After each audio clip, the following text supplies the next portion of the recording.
અત્યારે આપણે ઊભા છીએ સુરેન્દ્રનગર મૂળી હાઈવે ઉપર અને શેખપર ગામ પેલા સરસ મજાની હોટલ છે કૃષ્ણા હોટલ. જો તમે પણ હાઈવે ટચ સરસ મજાનું જમવાનું શોધી રહ્યા હોય તો સુરેન્દ્રનગર થી શેખપર ગામ પેલા જ આ તમને કૃષ્ણા હોટલ જોવા મળી રહેશે, જ્યાં તમને ગુજરાતી, કાઠિયાવાડી, ચાઇનીઝ, પંજાબી બધું મળી રહેવાનું છે. પરંતુ અહીંની સ્પેશિયલ ગુજરાતી થાળી છે જે માત્ર 100 રૂપિયામાં અનલિમિટેડ મળે છે. તે આપણે પેલા કવર કરવા આવ્યા છીએ. ચાલો ટેસ્ટ કરીને તમને બતાવીએ કે આમની ગુજરાતી થાળી કેવી છે. એક કાકા અત્યારે કાઠિયાવાડી થાળી જમી રહ્યા છે. શું નામ કાકા? સંજયભાઈ. સંજયભાઈ, કેવું લાગે છે જમવાનું? બહુ સરસ છે તમારો. બરાબર, સરસ છે ને હા, બહુ જમવાનું? જો કાકાએ અત્યારે લીલા ચણાનું શાક, રીંગણાનો ઓળો, સાફ સફરું ગરમા ગરમ બહુ સરસ છે. ગરમા ગરમ આવે છે ને, ટેસ્ટી સારી. ટેસ્ટી સરસ. ઓકે, તો બીજા કસ્ટમર પણ અહીંયા જમી રહ્યા છે, તેમને આપણે પૂછી લઈએ. શું નામ તમારું? રોહિત. કેટલા ટાઈમ થી આવો છો? 3 મહિના થયા. 3 મહિનાથી રોજ આવો છો? હા. રોજ રેગ્યુલર કસ્ટમર છે. વિચાર કરો, ઘર જેવું શુદ્ધ અને સ્વાદિષ્ટ. જોઈ લો ભાઈ, ગુજરાતી થાળી મંગાવી છે અને ટેસ્ટ કેવો છે?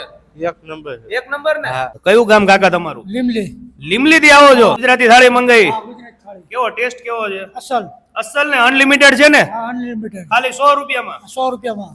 વાહ ભાઈ વાહ, 100 રૂપિયામાં અનલિમિટેડ ગુજરાતી થાળી જમવી હોય તો પહોંચી જાઓ સુરેન્દ્રનગર મૂળી હાઈવે ઉપર શેખપર ગામ પેલા પૂજા દાણાદારનું જે કારખાનું છે એક્ઝેક્ટ એની સામે કૃષ્ણા હોટલમાં. તો સ્પેશિયલ કૃષ્ણા હોટલની ગુજરાતી અનલિમિટેડ થાળી આપણી પાસે આવી ગઈ છે. જોઈ લો ભાઈ, 3 તમને શાક મળી રહેવાના છે. ગુજરાતી દાળ, ભાત, રોટલી, ભૂંગળા, સલાડ, છાશ, આ બધી વસ્તુ માત્ર 100 રૂપિયામાં અનલિમિટેડ છે.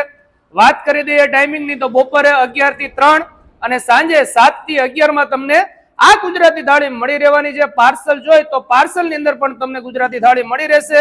દરરોજ આમની સ્પેશિયલ જે રજવાડી ઢોકળી છે તે શાક ફિક્સ હોય છે અને આ બે શાક કઠોળ અને રેગ્યુલર શાક દરરોજ ચેન્જ થાય છે. જોઈ લો, આજે મિક્સ દાળની સબ્જી છે, સાથે પાલક બટેકાની સબ્જી છે, ગુજરાતી આપણી દાળ છે અને સરસ મજાની થાળી છે માત્ર 100 રૂપિયામાં અનલિમિટેડ. તેમજ બપોરે ગુજરાતી થાળી સિવાય તમારે જો કાઠિયાવાડી થાળી જમવી હોય તો લીલા ચણાનું શાક, રીંગણાનો ઓળો, રોટલો બધું વસ્તુ મળી રહેશે. તેમજ તમારે વઘારેલો રોટલો, દહીં તીખારી જમવી હોય તો તે પણ મળી રહેવાની છે. તો અહીંના ઓનર છે કિરણભાઈ આપણી સાથે જોડાઈ ગયા છે. તો કિરણભાઈ, સાંજના સમયે 7 થી 11 ની અંદર આ સિવાય બીજું કોઈ એક્સ્ટ્રા મળે છે? હા, ચાઇનીઝ, મંચુરિયન, પંજાબી બરોબર એ વસ્તુ પણ મળી રહેશે. એટલે યંગસ્ટર્સ હોય, નાના છોકરા હોય, એમને કદાચ ગુજરાતી કાઠિયાવાડી ન જમવું હોય તો તમને અહીંયા ચાઇનીઝ અને પંજાબી સાંજે 7 થી 11 ની અંદર જમવા મળી રહેશે. તો વિઝિટ કરવાનું ભૂલતા નહીં. ચાલો મળીએ નવા વિડીયોમાં. થેન્ક યુ, આભાર.